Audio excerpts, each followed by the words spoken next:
C'est pas terrible tout ça, hein.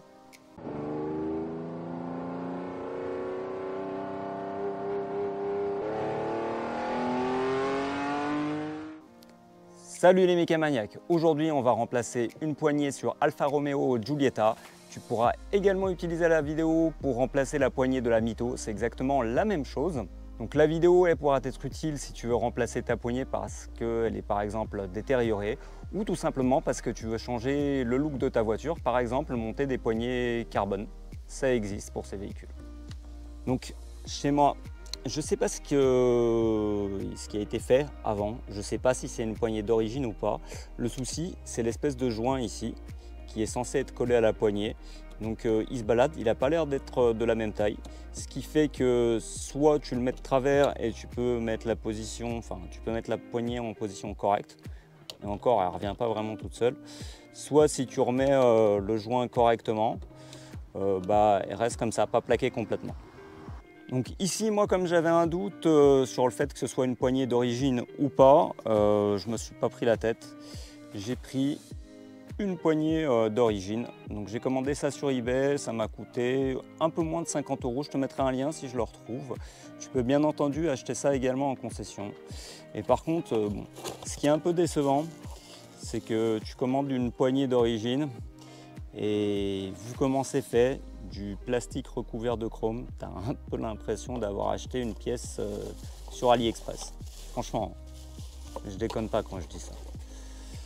Donc, elle est nickel, hein, celle que j'ai reçue. Ici, on voit que l'espèce de joint qui est mal fichu chez moi, il repose très correctement. Je vais installer ça, mais sincèrement, la qualité de fabrication pour une pièce d'origine est décevante. Rien que le poids, hein, ça pèse rien. C'est du plastique recouvert d'un revêtement qui fait aluchrome. Donc là, on va faire le côté passager. Tout à l'heure, je te ferai voir comment faire si tu veux également remplacer la poignée conducteur. Il y a une légère petite subtilité. Et le truc sympa sur ce véhicule, c'est que les poignées extérieures sont vraiment très simples à changer, contrairement à beaucoup d'autres véhicules. Donc, sur la plupart des véhicules, il te faudra démonter toute la garniture intérieure pour sortir la poignée extérieure. Sur la Giulietta et sur la Mito, c'est très simple. Tu as une seule vis, une seule vis. Donc, il faut retirer le petit capuchon ici. Pour pas le paumer, moi je vais le mettre dans le vide-poche. Et là, tu as une seule vis. Donc pour dévisser ça, il te faut du Torx T20, donc étoile, pour ceux qui ne connaissent pas. Il te faut une clé assez longue. Ici, ça va être compliqué à te faire voir, mais il y a un fil qui passe, donc il peut se mettre devant la vis. Donc il faudra peut-être le pousser un petit peu avec la clé sur le côté. Donc là, tu vois pas du tout la vis, c'est normal, il y a l'espèce de câble qui passe devant. Avec la GoPro, c'est un peu délicat. J'ai pris une photo, je te mettrai ça sur le côté. Donc tu verras comment c'est goupillé. Donc il faut pousser l'espèce de câble qui est à l'intérieur. Et tu dévisses la vis. Donc voilà, une fois que tu es dans le trou, il suffit de tourner. Si tu n'as pas assez de force, parce que la vis, peut-être qu'elle n'a jamais été dévissée, tu peux te mettre un levier ici.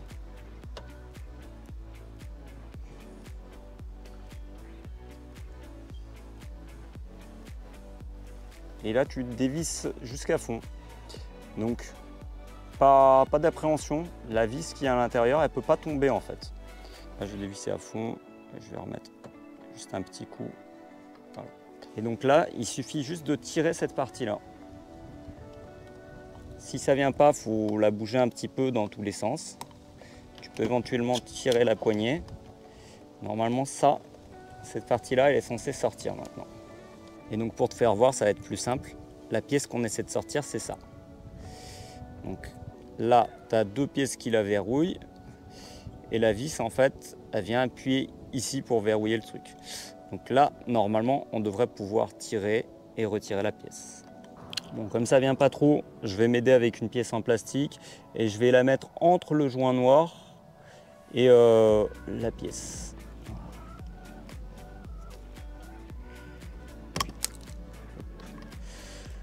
Voilà. Et tu vois déjà, ça, c'est sorti tout seul. Cette pièce-là, je pourrais probablement la réutiliser parce qu'elle n'est pas trop abîmée. C'est un petit peu de jeu, sinon ça va. Ensuite, ce qu'il faut faire, c'est qu'il faut tirer un peu la poignée vers l'arrière pour pouvoir la sortir.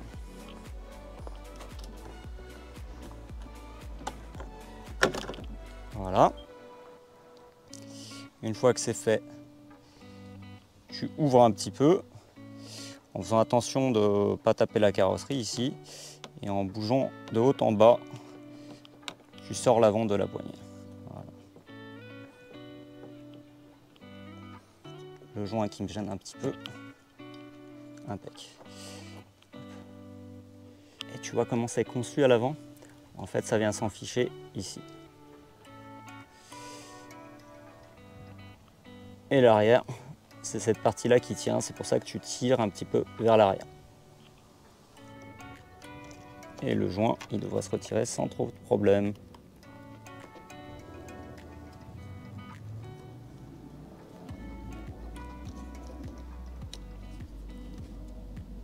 Voilà. Bien entendu, je vais nettoyer ça, comme d'hab de la PC.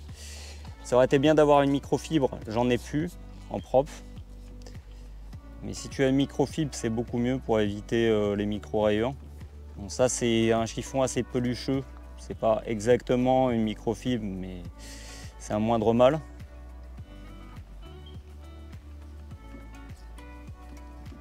Sur cette partie-là, il y a souvent énormément de griffures à cause des ongles. Donc là, comme on n'a pas la poignée, ce qui peut être sympa, c'est de mettre un coup de polish rénovateur. Donc, moi, je prends celui-là de chez Abel Auto.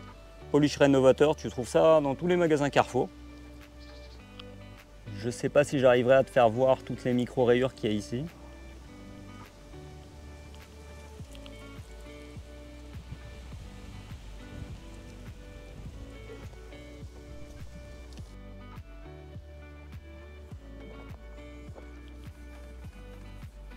Donc là, le fait de ne pas avoir la poignée, ça nous laisse un accès très facile à cette partie-là. Donc, bien sûr, tu n'es pas obligé de faire ça. Mais moi, je me dis que je préfère faire ça maintenant que le jour où je vais polir toute la voiture.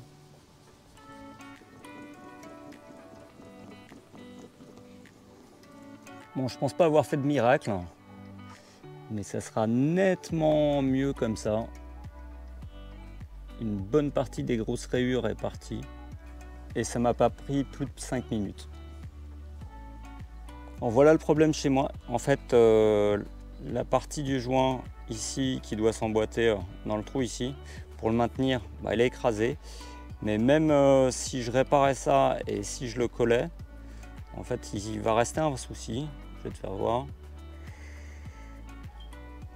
En fait, quand tu alignes le truc, le joint ici, il dépasse.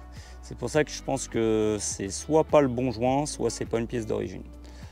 À droite, c'est la poignée que j'ai achetée qui est d'origine. À gauche, c'est celle qui était sur le véhicule. Sur aucune des deux, il y a une mention qui pourrait dire FCA ou quelque chose de similaire. Bon, la pièce de droite a été fabriquée en 2019. Celle de gauche, c'est soit celle d'origine du véhicule, soit une autre pièce.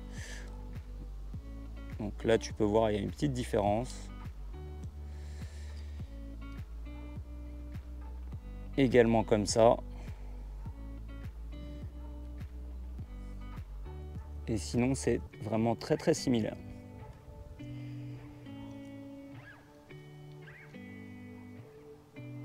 Bon. En tout état de cause, je vais remonter la pièce neuve. Le joint, enfin, si on peut vraiment parler de joint. Alors ici, il y a une petite pièce qu'il faut bien clipser devant. Voilà. Tu vois, là, c'est bien mis. On voit la couleur de la carrosserie.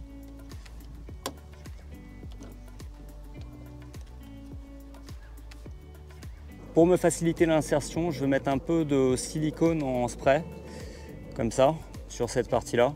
Je vais le faire hors caméra parce que j'ai pas envie d'avoir du silicone plein la caméra avec le vent.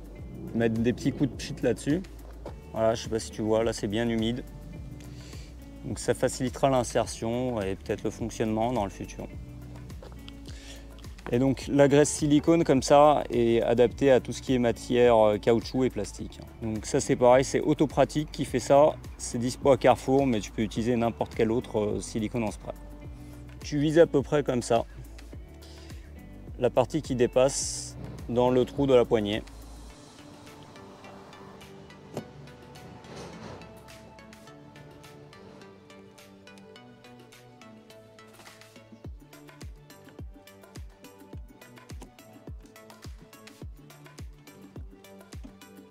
Et par contre, depuis tout à l'heure, j'ai du mal à rentrer la poignée. Il semble qu'il y a une différence ici. Je ne sais pas si tu vois. Et est-ce que c'est une différence de version? Peut-être qu'il y a une différence entre les poignées de phase 1, comme ici, et des modèles d'après. Ce serait ballot quand même. Alors je me rappelle plus, ça se trouve, j'ai pris une poignée d'une version plus récente pour me dire qu'elles sont peut-être améliorées. Sauf que, alors j'ai trouvé une solution. Alors, ça peut peut-être aider au démontage. Ce qui me bloquait, c'est ces pièces en métal. Mais ce que tu peux faire, c'est qu'en bidouillant, tu peux maintenir de l'autre côté là pour que ça aille pas trop loin en mettant ton doigt dans le trou. Et cette pièce-là, il est possible de la déplacer vers l'arrière. Donc, tu feras gaffe si tu fais ça parce que je ne sais pas si à tout hasard elle ne peut pas tomber à l'intérieur. Voilà. Tu vois, maintenant le crochet on l'a ici. Donc ça me laisse la place pour passer la poignée ici. Et du coup on va recommencer.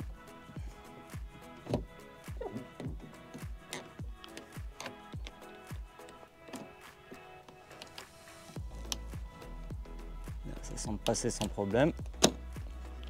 Voilà. Elle a l'air en place nickel. Maintenant je vais prendre ma clé et je vais repousser le mécanisme, ou même ici. Tiens. Voilà. Petite précision, une fois que c'est démonté, tu feras gaffe si tu joues avec la vis qui est à l'intérieur, parce que autant quand tu dévisses au démontage, elle ne tombera pas, autant là si tu la dévisses dans l'autre sens, enfin si tu la visses, elle peut sortir. C'est ce qui m'est arrivé tout à l'heure. Et là ça peut être problématique, imagine que ça tombe à l'intérieur de la porte. Là tu es bon pour démonter la porte entièrement. Là déjà je peux voir, est-ce que ça fonctionne? Ça fonctionne nickel. Alors là, avant de remettre la pièce qui reste, c'est important de repousser le mécanisme là, à fond. Donc j'ai mis la clé pour éventuellement bouger tout le système de verrouillage. Et là, il va falloir un peu jouer pour que ça rentre.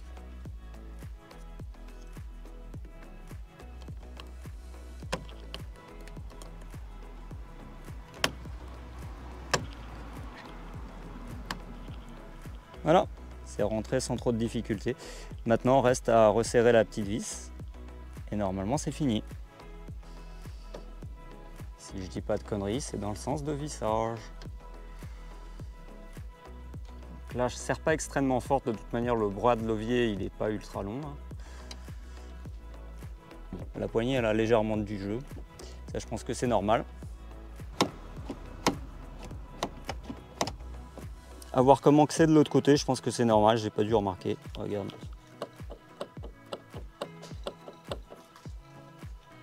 Donc ça doit être sans doute normal. Une fois que ça c'est resserré correctement, reste plus qu'à remettre le petit bouchon. Et on est bon. Et le fait d'avoir remplacé la poignée de l'autre côté m'a permis de résoudre aussi le problème de ce côté. Je ne sais pas si tu te rappelles, lors de la vidéo de présentation, je t'avais fait voir que cette partie-là bougeait, c'était pas terrible. Il m'a suffi de mettre un petit coup de clé sur le côté pour que ça bouge plus. En bidouillant et en m'obstinant, j'ai réussi à remettre le joint de la poignée comme il faut. Donc ce qui veut dire que j'ai acheté une poignée pour rien. En fait, c'est le téton qui est censé maintenir le joint ici qui était complètement plié. Et regarde, là en fait c'est bien aligné. Donc quelqu'un a dû démonter ça pour une raison X ou Y je pense et mal le remonter. Ce qui veut dire que j'ai acheté une poignée pour rien. Mais finalement, je vais peut-être démonter ce côté-là aussi en essayant de rien casser. Parce que là je vois que le chrome commence à faire une boursouflure. Et ici il commence à être abîmé. Donc on va essayer de mettre l'autre poignée à la place de celle-là. En priant pour que je casse pas ça. Donc même principe, j'enlève le petit obturateur, je vais dévisser là. Et maintenant tu fais une petite prière pour moi s'il te plaît.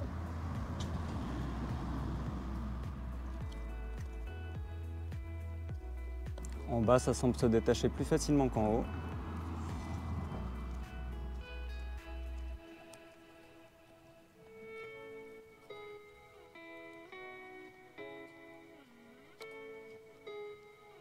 Donc en bas, ça veut bien se déclipser, mais pas en haut. Donc là, ça sort visiblement avec la serrure, avec tout le cylindre. Donc ça doit être possible de sortir ça comme ça. Malheureusement, alors je sais pas si ça y était déjà ou si j'ai fait des marques avec la pièce en plastique. Donc peut-être que même avec la pièce en plastique, j'ai réussi à faire de légères marques. Si oui, tant pis. On va continuer à maltraiter ça.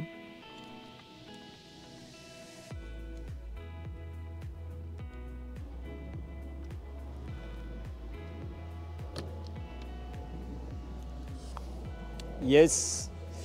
Donc, bonne nouvelle, c'est possible de sortir tout le cylindre sans rien casser. Et tu vois, c'est directement attaché là-dessus. Et je vais peut-être pouvoir nettoyer tout ça.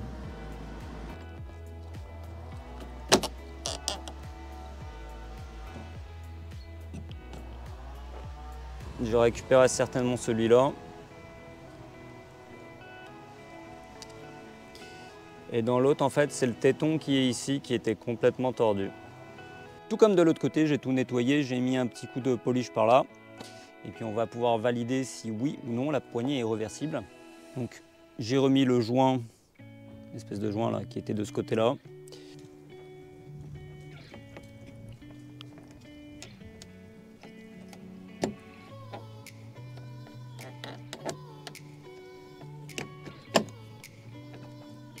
Voilà. Là déjà je pense qu'on peut valider que les poignées sont réversibles. Pour le remontage, on va faire un peu différemment. J'ai déclipsé cette pièce-là de la serrure. Tu vois. Donc, tu vois, ça vient comme ça, c'est clipsé à ce niveau. C'est pour ça que c'est très difficile à enlever. Mais manifestement, on peut enlever l'ensemble sans rien casser. J'ai remis un peu de graisse dessus. J'ai remis de la graisse silicone. J'ai pas de graisse vraiment adaptée aux serrures. Donc c'est pas forcément optimal, mais c'est mieux que rien. Et là, il faudra remettre ça. Comme tout à l'heure, je vais m'aider ici. Je vais mettre la clé. Et maintenant, il faudra remettre tout ça.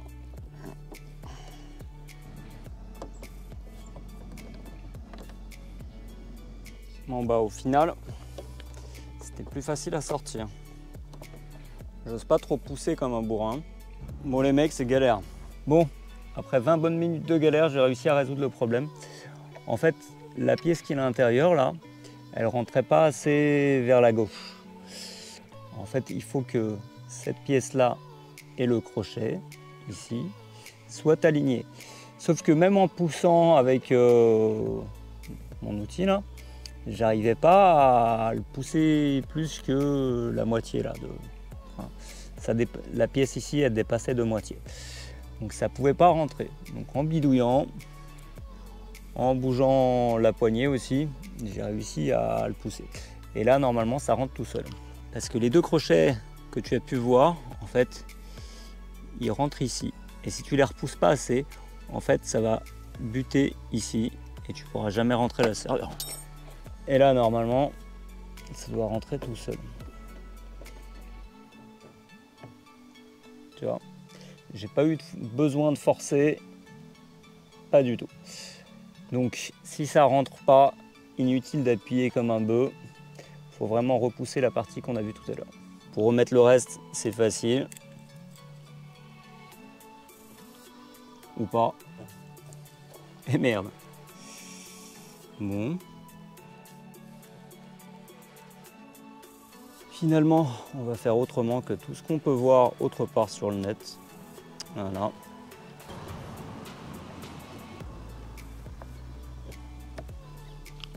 C'est rentré tout seul, c'est rentré tout seul. La touche finale. En somme, tout ce que j'ai pu voir jusqu'à présent concernant la serrure conducteur, pour le démontage de ça, bah c'est faux. Il faut essayer de démonter le cylindre avec cette partie-là. La clé de la réussite, ça sera de repousser suffisamment le mécanisme de verrouillage, que j'avais probablement pas fait, c'est pour ça que ça sortait un peu difficilement. Normalement, si tu le repousses suffisamment, tu as vu comment ça s'est remonté à la fin? Il faut vraiment repousser le mécanisme au maximum. Donc tu dévisses et tu essaies de le pousser après, vers l'intérieur en fait, en appuyant et en bougeant sur la vis. Et normalement, ça devrait sortir sans trop de difficulté. Cette partie-là de la poignée est réversible. La preuve, et malheureusement je ne sais pas si tu verras, il me semble que j'ai fait quelques très légères marques ici. Je ne sais même pas si ça se voit. En réalité ça se voit peu, mais bon, il est probable que en faisant le levier ici j'ai fait des marques. Dans tous les cas, si tu débloques suffisamment le mécanisme, normalement ça devrait sortir sans difficulté. Bon, comme tu as vu, c'est pas très compliqué, bien que ça reste bien plus simple à faire côté passager que côté conducteur. J'espère avoir apporté quelques informations complémentaires par rapport à d'autres sujets similaires qui tournent déjà sur Internet.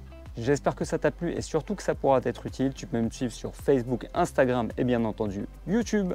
Laisse un pouce. Si tu veux participer au développement de la chaîne, tu peux utiliser le bouton merci en dessous de la vidéo. Clique ici pour t'abonner à la chaîne et ne pas rater les prochaines vidéos. Et en attendant, je te propose de me rejoindre dans l'une des 2 vidéos que je te mets actuellement à l'écran. Allez, salut!